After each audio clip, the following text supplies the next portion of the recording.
Delphine Hunter et bienvenue à Strasbourg. Aujourd'hui, je suis en compagnie de Sébastien qui est le fondateur d'un concept un peu spécial à Strasbourg. Il va tout nous expliquer. Bonjour Sébastien. Bonjour Delphine. Ça va bien? Ça va, très bien. Alors dis-moi, quel est le concept que tu as mis en place?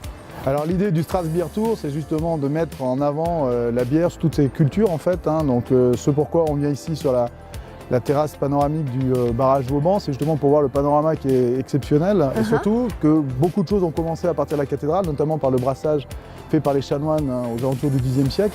Et surtout autour de nous, en fait, on a déjà quelques ingrédients qu'on utilise pour la bière, notamment l'eau.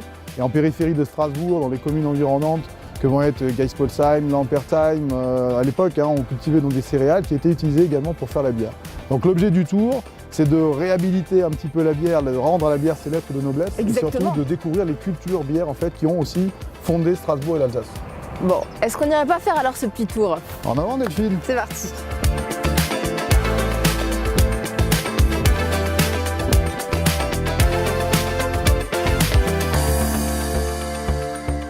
Alors Delphine, regarde ici un des mots que l'on retrouve, donc qui est essentiel en Alsace, le Bierstube. Comme on va voir la Weinstube, on a également le Bierstube. La Stube, donc c'est la pièce en fait, le lieu dans lequel on peut se retrouver, ou le salon exactement.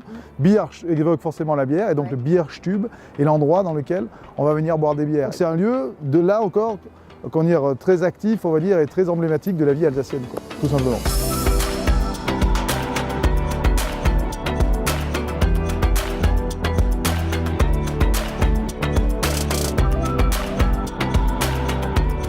On est ici. Là on se trouve au pont Saint-Martin, et pourquoi est-ce qu'on s'arrête sur le pont Saint-Martin? Parce qu'on a déjà une très belle vue sur la petite France de manière générale avec cette enfilade de maisons, et surtout parce qu'on a donc les anciennes glacières de la ville donc de Strasbourg qui étaient situées juste derrière nous, et on a utilisé pendant donc des années, on a utilisé en fait la force hydraulique de l'eau exactement ici, ouais, pour installer les glacières qui alimentaient l'ensemble du quartier ici de la Petite France, mais surtout qui permettaient de réfrigérer en fait la bière avant qu'on ait les systèmes de refroidissement, de froid industriel, etc. On produisait de la glace qu'on envoyait dans les anciennes glacières. Donc des pains de glace. Exactement, qu'on envoyait dans les glacières, que ce soit à Königshofen, à Kronenbourg ou encore à Schiltigheim en fait, tout simplement. Bon alors Sébastien, ensemble nous avons découvert plein de choses sur Strasbourg et sur la bière. On peut venir quoi? Entre amis, en famille? Bien sûr, entre amis, entre familles. L'objectif c'est aussi d'apprendre des choses autour de la bière, mais surtout aussi voilà, pour les adultes, avec modération toujours, c'est aussi quand même de déguster une bière, quoi, tout simplement, sur le parcours. C'est-à-dire qu'on aura ça toujours... c'est intéressant ça.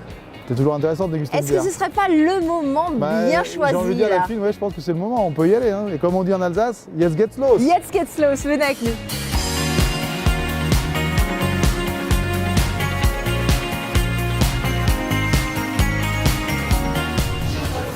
Ah, c'est super ça. Merci beaucoup. Donc là, tu peux observer, regarde là, avec la lumière, on va voir la robe de la bière. Donc là, on a différentes couleurs en fait. Ce qui détermine en fait la robe de la mousse, la couleur de notre bière, c'est uniquement les céréales que l'on va mettre dedans. Au tout départ, en fait, on va utiliser cette céréale, donc qu'on utilise généralement, c'est 80% de la base d'une bière, c'est le malt clair, malt pils. Et si tu regardes, vas-y, tu peux sentir également. Ça sent pas grand chose, ça non, sent là, le ça sent céréale, pas grand chose, ça sent la céréale, exactement. Là, tu vas avoir des arômes un petit peu plus prononcés. Tu vas être sur le café, sur le chocolat. Et progressivement, ça c'est le boulot du malteur au départ. Le malteur vient prendre donc la céréale et par différentes températures de chauffage, on va avoir une céréale donc maltée qui va être torréfiée plus ou moins comme le café. On parle de touraillage dans la bière. Dans la bière, il n'y a pas seulement du malt, il y a aussi le fameux houblon. Exactement, humulus, lupulus. Et donc quand tu regardes en fait ici, donc là j'ai apporté des cônes de houblon. Donc voilà à quoi ressemble le cône de houblon. Ça sent fort. Ça sent très fort. Il faut savoir que l'Alsace en fait est la première région productrice de houblon en France. 96% de la production de houblon se fait en Alsace.